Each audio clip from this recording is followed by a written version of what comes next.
धनपुर नाम का एक छोटा सा गांव था जो घने जंगलों से घिरा था। गांव के लोग अमावस की रात को घरों से बाहर नहीं निकलते थे। उनका मानना था कि उस रात जंगल में छाया नाम की कोई आत्मा घूमती है जो रास्ता भटकाने, लोगों को अपने पीछे खींच लेने और उनकी आत्मा को कैद कर लेने के लिए मशहूर थी। गांव के बुजुर्ग अक्सर कहा करते, अमावस की रात सिर्फ अंधेरी नहीं होती, किसी की भूख भी साथ लाती है। इस गांव में अर्जुन नाम का 22 साल का लड़का रहता था। उसे भूत प्रेत की बातें मजाक लगती थी। उसे लगता था कि ये सब पुराने जमाने की बनाई हुई कहानियां हैं।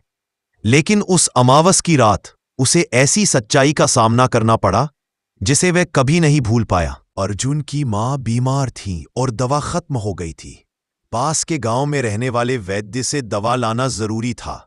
समस्या यह थी कि रात अमावस की थी और कोई भी व्यक्ति उसे घर से बाहर जाने नहीं दे रहा था।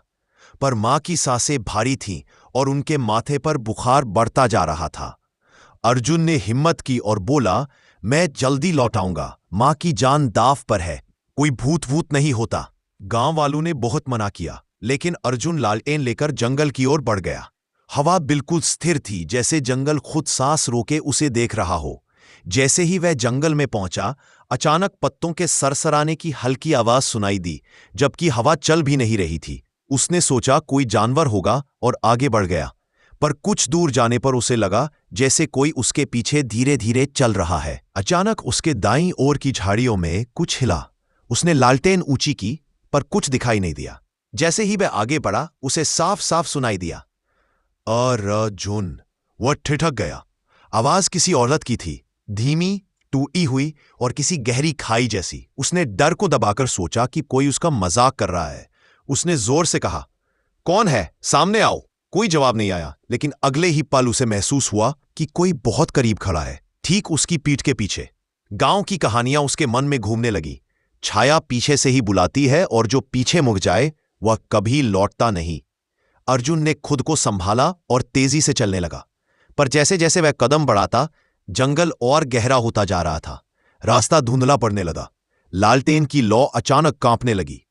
कुछ देर बाद उसे एक पुराना कुआं दिखाई दिया जो इस रास्ते पर कभी नहीं था। कुएं के पास सफेद साड़ी में एक औरत खड़ी थी। उसके बाल इतने लंबे थे कि जमीन पर बह रहे थे। उसका चेहरा झुका हुआ था। अर्जुन का दिल तेज धड़कने लगा। उसने हिम्मत करके कहा, मुझे रास्ता चाहिए, वैद्य के घर जाना है। औरत धीरे धीरे अपना चिकरा उठाने लगी।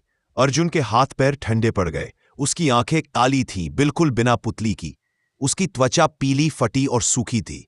औरत ने एक लंबी मुस्कान दी, जिसमें इंसान के दांत नहीं बल्कि नुकीले जानवर जैसे दांत थे, और उसी आवाज में बोली, क्यों आए हो, अमावस की रात।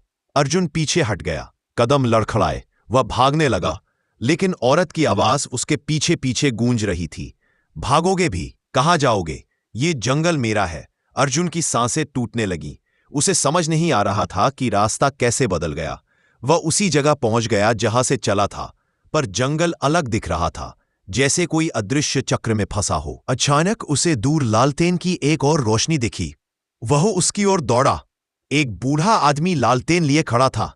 चेहरा साधारण लग रहा था, पर उसकी आंखें घनी परछाइयों में छिपी थीं। बूढ़ा बोला, तुम्हें यहां नहीं आना चाहिए था, वो तुम्हें ढूंढ चुकी है।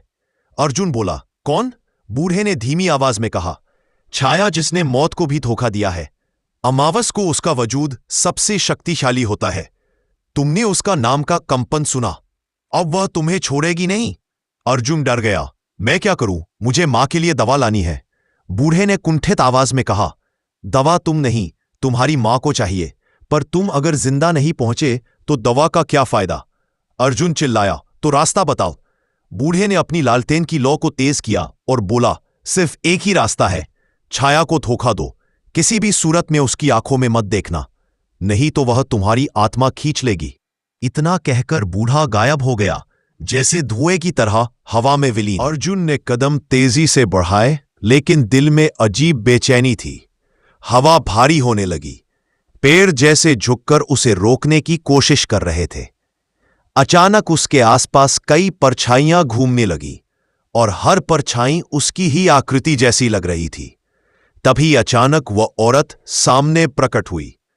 इस बार उसका चेहरा और भी विकृत था, आंखें और भी काली, जैसे अंधेरा जमा हुआ हो।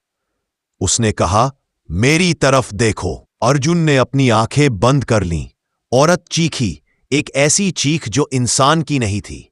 आवाज इतनी तेज थी कि पेड़ों की शाखाएं टूटने लगी। और फिर सन्नाटा। अर्जुन ने आंखें खोली। वह वैद्य के गांव के बाहर था, जैसे किसी शक्ति ने उसे वहां धकेल दिया हो। उसने दौड़कर दवा ली और बिना रुके घर की ओर भागा। सुबह हुई। अर्जुन ने मां को दवा दी और वह ठीक होने लगी। गांव वाले उसके पास जमा हो गए और पूछा कि रात क्या हुआ था।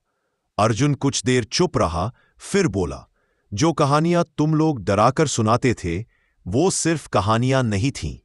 अमावस की रात में जंगल खाली नहीं रहता, वहां कोई है। उस दिन से अर्जुन कभी अमावस की रात घर से बाहर नहीं निकला और गांव वालों ने उस रात जंगल की ओर जाना हमेशा के लिए बंद कर दिया। लेकिन लोग आज भी कहते हैं, कभी कभी अमावस की रात उस कुएं से औरत की धीमी हंसी सुनाई देती है। जुन तैन। यदि आपको वीडियो पसंद आई हो तो लाइक कीजिए, शेयर कीजिए और सब्सक्राइब करना ना भूलें। बाय बाय, अगली वीडियो में मिलते हैं।